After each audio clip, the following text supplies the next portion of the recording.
Rare's Sea of Thieves is finally available for Xbox One and Windows 10 PCs. Between the server troubles, lack of content, and no real endgame, there are those having their share of fun with the game. After all, there are few things better than assaulting a skull fort with another crew, then turning on them and stealing the treasure like the scurvy dogs ye be. However, for all its simplicity, there are a number of tips and tricks that Sea of Thieves doesn't quite tell new players. If you're just getting into the experience, then these 15 points will certainly help. Mermaid Warp. Crew left without you? Lost without any idea where to go? Don't worry, there's a way to get back to your ship.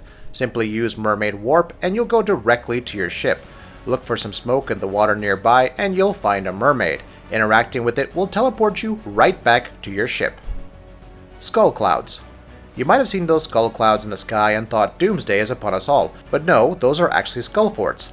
Islands with a high concentration of skeletons. Defeating the skeletons and their many variants, which requires both melee combat, kiting, and ample artillery, will yield tons of loot like crates of rare tea and a stronghold chest. Be careful though, other players can see them as well and could easily kill you for the loot. Outpost Precautions. Say you've discovered some rare treasure, or a crate of chickens, whatever floats your boat, and want to trade them at an outpost. Better watch your back. It's not too uncommon for other players to ambush and rob you near an outpost.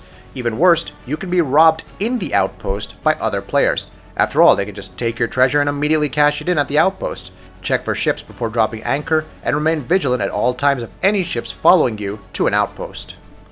Sailing into the wind.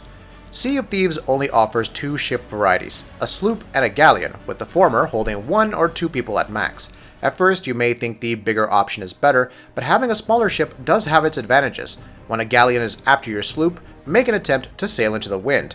Thanks to the laws of physics, your ship will move faster, thus enabling you to escape easier. Starting a new voyage. Starting a new voyage seems complicated, but it's more nuanced than anything else. You first need to buy a voyage. Selecting from the initial choices won't cost you anything, so go for those.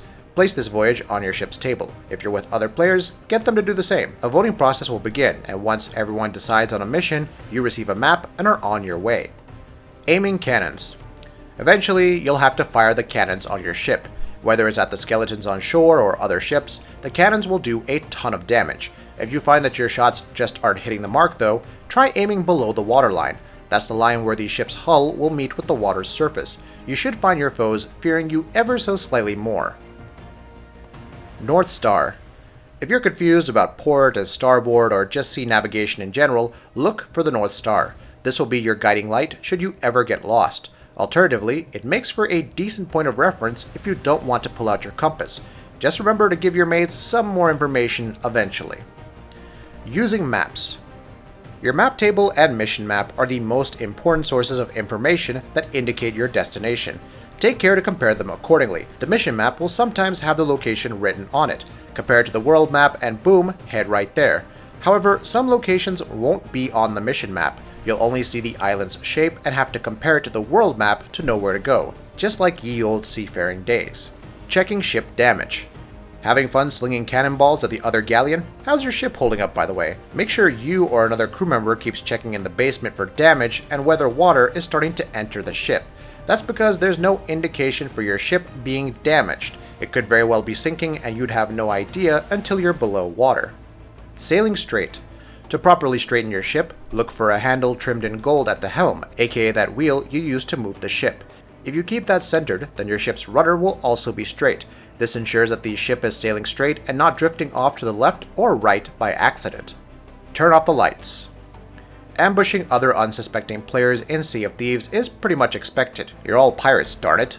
However, whether you're doing that or approaching a location from a distance, a good way to not get spotted is to turn your ship's lights off. Your enemies won't see you till you're close, and it's perfect for stealth at a distance. Into the brig. If a certain member on your team is misbehaving or you feel like having a laugh, throw them in the brig. You and other players can vote to have said player locked in the brig for as long as you want. Do let them out at some point though. It's not odd to see a ship taken over by multiple different crews and for the same person to still be locked downstairs. Proper pirate coordination. Though Sea of Thieves isn't too deep of an experience, it still follows the basic rules of sailing. If you have multiple players on your team, have one hang out by the world map downstairs and communicating by voice with the captain. The captain can then sail accordingly and reach the destination more quickly, and without getting lost, of course. Quick turns. Performing quick turns is possible in Sea of Thieves, and becomes very useful for dodging rocks and not suddenly crashing into islands. Sail ahead at full speed, and when rotating left or right, drop the anchor immediately. Of course, you could also try to pay attention to what's ahead and not crash into it in the first place. That also helps. The Kraken approaches. If you happen to come across the Kraken, the world boss or whatever it's called in Sea of Thieves, don't panic. Well, you could panic if a tentacle grabs you and starts throwing you about, but otherwise, pay attention to the water beforehand. If it starts turning black, then the Kraken is nearby and you should be ready. Don't worry though, its lack of a real body should work against it. That'll be it for this video. If you like what we're doing, please go ahead and subscribe, and we'll see you next time.